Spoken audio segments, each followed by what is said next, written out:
கல்வியாளர் ராஜன் இணைந்திருக்கிறார். வணக்கம் சார். நீட் தேர்வு தொடர்பாக இப்ப நிறைய குளறுபடி நடந்திருக்கு. தேர்வு தாள் முன்கூட்டியே வெளியாக இருக்குன்னு சொல்லி வழக்கு தொடரப்பட்டு இன்று விசாரணைக்கு வந்திருக்கு. அதை பத்தின உங்களுடைய கருத்து? இப்ப ஒரு முக்கியமான நோட்டீஸும் விட்டிருக்காங்க உச்சநீதிமன்றம். அதாவது இடைக்கால தடை இல்லைன்னு சொல்லியிருக்காங்க. ஆக்சுவலா அதாவது மத்திய அரசினுடைய அனுமதிக்கு பின்னால் தான் அந்த விண்ணப்பங்கள் விநியோகிக்கப்படும் சொல்லி கூட இன்னைக்கு ஒரு பத்திரிகையில் ஒரு செய்தி வந்திருக்கு. இதுல நம்ம நீட் எழுதி அந்த மதிப்பெண் பெற்ற மாணவர்களுக்கு நம்ம என்ன சொல்லணும்னு சொன்னா, நீங்க வழக்கமா அந்த கவுன்சிலிங் நடைமுறைக்கு தேவையானதை ஏற்பாடு செய்து நீங்க கவுன்சிலிங் அட்டன் பண்ணுங்க. ஆனா அதே நேரத்துல நேஷனல் டெஸ்டிங் ஏஜென்சிக்கு ஒரு வார்னிங் கொடுத்திருக்காங்க. இந்த குளறுபடிகள் களையப்பட வேண்டிய ஆராய்ச்சிக்கு உட்பட்டவை. அந்த குளறுபடியினால பாதிக்கப்பட்ட மாணவர்களுக்கு ஏதேனும் செய்ய வேண்டும். அதுவும் இல்லாம இந்த கருணை மதிப்பெண்ணுடைய விவரம் சரியாக மாணவர்களுக்கு அளிக்கப்படல. அதனால இதுல ஒரு ஒட்டுமொத்தமா மாணவர்களிடையே ஒரு பயம் இருக்கு. அதனால இப்ப நம்ம மாணவர்கள் நீட் எழுதிய அந்த தேர்வுகளுக்கு என்ன சொல்லணும்னு சொன்னா, எந்த அச்சமும் இல்லாம கவுன்சிலிங் அட்டன் பண்ணுங்க. இதை சட்டமும் அரசும் பார்த்துக்கோங்கிற நம்பிக்கை வேணும். நேஷனல் டெஸ்டிங் ஏஜென்சியை பொறுத்த வரைக்கும் அவங்க இதை சரி கட்டணும். இந்த மாதிரியான குளறுபடிகள் அதை ஒரே அடுத்தடுத்த நம்பர் நீட் எக்ஸாம் சென்டம் வந்தது.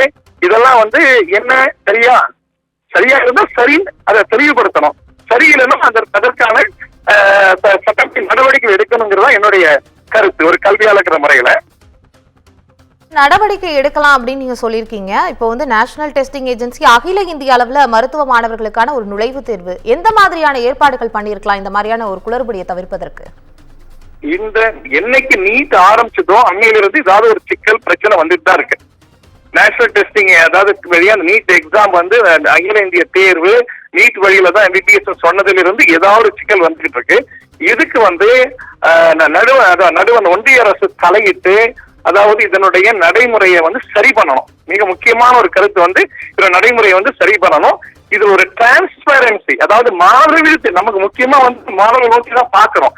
அவங்களுக்கு ஒரு ஏமாற்றமோ அல்லது ஒரு இதுவோ இருக்கக்கூடாது, டிசப்பாயின்மெண்ட் இருக்கக்கூடாது. அப்போ அவங்களுக்கு தெளிவா நமக்கு வந்த மதிப்பெண் சரிதான் அவங்களுக்கு தெரியணும். அப்போ அதுக்கான ஒரு நடவடிக்கை என்டி எடுக்கணும்.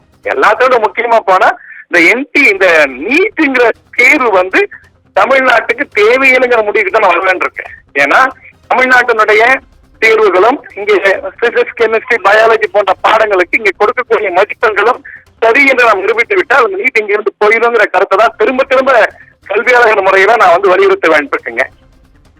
இந்த நீட் தேர்வில் தொடர்ச்சியாக ஏற்பட்டிருக்கக்கூடிய குளறுபடிகள், குழப்பங்கள் மாணவர்கள் பக்கத்துல ஒரு பெரிய கலக்கத்தை ஏற்படுத்தி இருக்கு. அவங்க குழப்ப மனநிலையில இருக்காங்க. அதுதான் ஆரம்பத்திலேயே சொன்ன உறுதியா அது குழப்பத்தை தான் ஏற்படுத்தும். இந்த குழப்பத்துக்கு வாய்ப்பு நிறைய இருக்கு. ஏன்னா நாம வாங்கின மதிப்பெண் சரிதானாங்கிற ஐயப்பாடு அவங்களுக்கு ஏற்படும். மோரோவர் இந்த எலிஜிபிலிட்டி இழந்தவங்க ஒரு வெறுப்புல இருப்பாங்க. அடுத்தது இந்த மார்க், அந்த 1 மார்க் 2 மார்க் குறைவால மெயினா நீட் எம்பிபிஎஸ் பிடிஎஸ் போகணும்னு விரும்பக்கூடிய மாணவர்கள் விளையக்கூடிய சீட் எப்படின்னாக்கா அந்த ஆரம்பத்தில் இருக்கக்கூடிய இப்ப கட் ஆஃப் போல பிரச்சனை வரும். இப்பதான் அந்த செய்தியும் பார்த்தேன் நானு. இந்த சென்டம்ஸ் எல்லாம் நிறைய இருக்கிறதுனால, முழு மதிப்பெண் வாங்கி இருக்கிறதுனால நிறைய பேர் அந்த கட் ஆஃபுக்கு மேல வந்திருக்கிறதுனால அந்த சீட்டுக்கு நிறைய போட்டிகள் வரதுக்கு வாய்ப்பு இருக்கு. ஃபர்ஸ்ட் கவர்மெண்ட் சீட்ஸ் தமிழ்நாடு பொறுத்த வரைக்கும், அடுத்தது ஓரளவுக்கு இந்த செல்ஃப் பினான்ஸ் காலேஜ்ல இருக்கக்கூடிய கவர்மெண்ட் கோட்டா சீட்ஸ் அப்படி வரும்போது அது சரி. அதுக்கு டீப் யூனிவர்சிட்டி கவுன்சிலிங் போறதுக்கு பாமர மக்களுக்கும் நடுத்தர மக்களுக்கும் லோயர் இன்கம்ல உள்ளவங்களுக்கும் விரும்ப மாட்டாங்க. அப்போ அவங்க எல்லாம் ஒரு ஏமாற்ற நிலைமையில் இருப்பாங்க. இதற்கு இது அரசு தெளிவுபடுத்த வேண்டும்.